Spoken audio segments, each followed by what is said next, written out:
1942년 8월 27일 미국 뉴욕 브루클린 해군 공창. 전함 아이오와 의거대한 선체가 드라이 독을 빠져나와 바다에 떴다.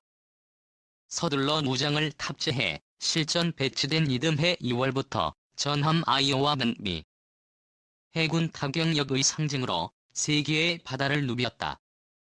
진수 당시 미국은 이 전함을 세계 최대로 여겼다.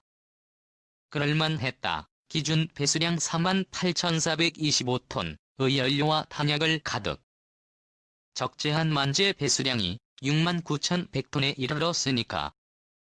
미국은 일본이 2년 전 진수한 전함 야마토 가만재 배수량 72,809톤에 이르는 괴물이라는 사실을 1942년 만해야 알아챘다. 로는 최대가 아니라도 아이오와급은 공격과 방어 기동에서 단연 최고 전함으로 손꼽힌다. 길이도 270m로 야마토보다 7m 길다. 엔진은 21만 2천 마력으로 야마토보다 훨씬 강했다. 배수량은 적은데 출력이 큰 이 고속을 냈다. 최대 시속 32노트로 야마토급보다 훨씬 빨랐다. 건조비는 척당 1억 달러. 야마토보다 30% 이상 비쌌다. 일본의 인건비가 낮았다는 점을 감안해도 고급 기술이 그만큼 많이 들어갔기. 미국은 어떤 한정보다 비싼 아이오와급을 4척이나 뽑아냈지만 막상 항공모함 중심으로 진행되는 태평양 전쟁에서는 써먹을 일이 많지 않았다. 자매함인 미주리 호가 일본의 공식 항복을 받은 함정으로 부각했을 종전과 함께 퇴역했던 아이오와급 전함은 한국전쟁을 맞아 재취역 함포로 북한과 중공군을 두들겨 팼다.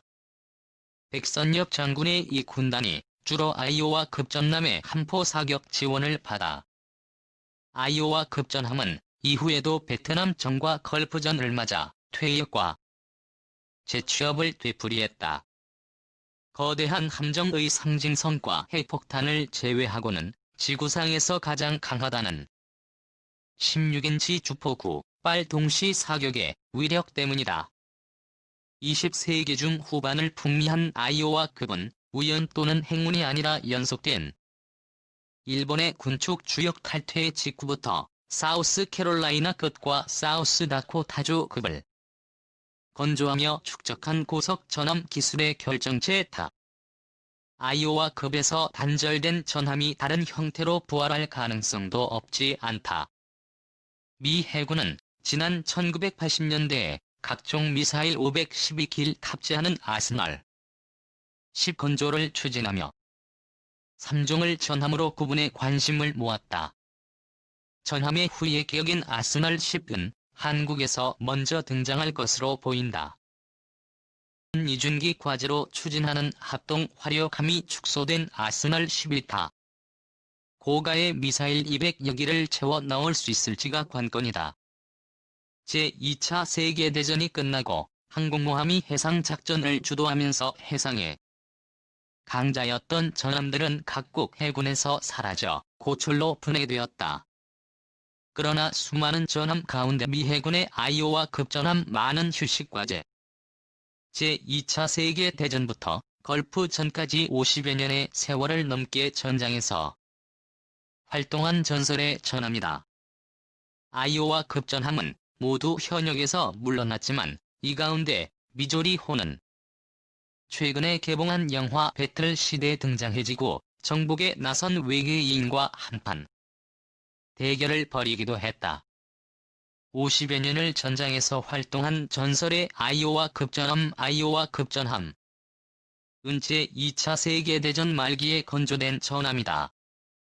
아이오와 뉴저지 위스콘신, 미주리 총 4척이 건조되는데 일본함인 아이오와 호가 1943년 5월에 미주리 호가 마지막으로 1944년 11월에 취약했다.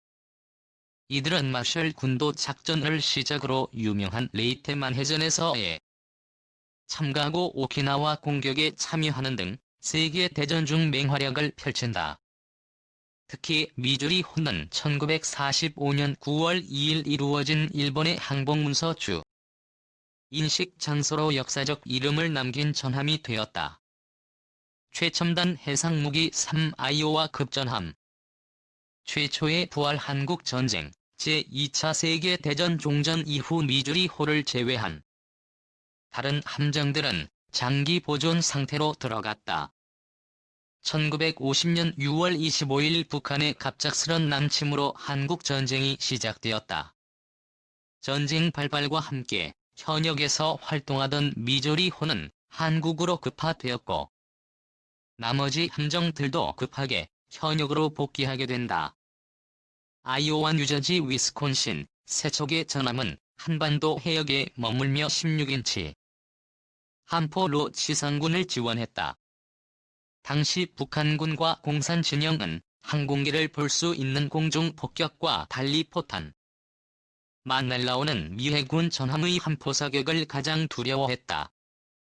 한국전쟁 당시 최대의 철수작전이었던 흥남 철수작전에서 아이오와 급전함은 강력한 포격으로 철수하는 유인군과 피난민들을 지원했다.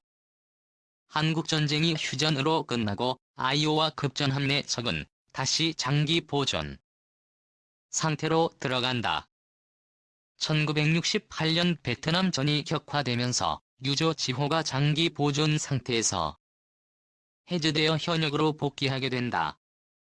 베트남전에 파견된 유저지호는 111회 작전 기간 동안 16인치 포탄 5,688발 5인치 포탄 15,000발 이상을 알포했다. 마지막 전장 걸프전 유조지호는 다시 장기 보존 상태에 들어가고 아이오와 급전함은 긴 휴식에 들어간다. 그러나 1970년대 말 구소련 해군은 세력을 키우며 해외로 진출했고 아프가니스탄을 침공했다. 이란에서는 회교혁명이 발생해 친미 세력이었던 팔레비 왕조를 무너뜨렸다. 1980년대 초 위협을 느낀 미국은 미 해군의 600척의 함정을 보유하기로 계획한다. 이 계획에는 아이오와 급전함을 부활시키는 내용이 부활한 4척의 전함은 현대전에 맞게 새롭게 개조된다.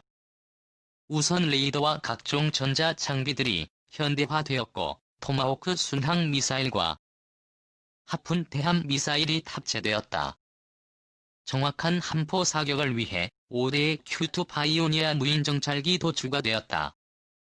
아이오와 급전함은 크고 작은 분쟁에서 활약을 펼쳤고 1990년 걸프전 에는 미주리호와 위스콘신 5가 참가했다. 이 두 함정은 걸프전 동안 50여 발의 토마호크 순항 미사일과 1000발의 16인치 함포를 발사했다. 걸프전 종전 이후 아이오와 급전함은 현역에서 다시 한 번 은퇴하고 뉴저지와 미주리 그리고 위스콘신은 박물관으로 개조되었다. 네임 10위나 이 5화 5는 장기 보존 상태에 들어가 있는 상태이지만 박물관으로 의기조가 추진되고 있다. 괴력의 16인치 함포 대구경 의한포는 전함의 신벌이라 할 수 있다. I5 아급 전함은 59 경장에 16인치 함포 구문을 장착했다. 16인치 함포는 850kg에서 1.1톤의 각종 포탄을 최대. 관통력은 포탄의 크기에 따라 차이가 있지만 철갑탄인 Mk8의 경우 두께 9m의 강화 콘크리트 벽을 들을 수 있다. 발사 속도는 최대 분당 2발로 5분 만에 90톤에 달하는 포탄을 쏘아 16인치 함포의 사정거리는 항공모함에서 출격한 공격기보다 짧지만 함포는 함재기와 달리 기상의 영향을 적게 받는 장점이 있다.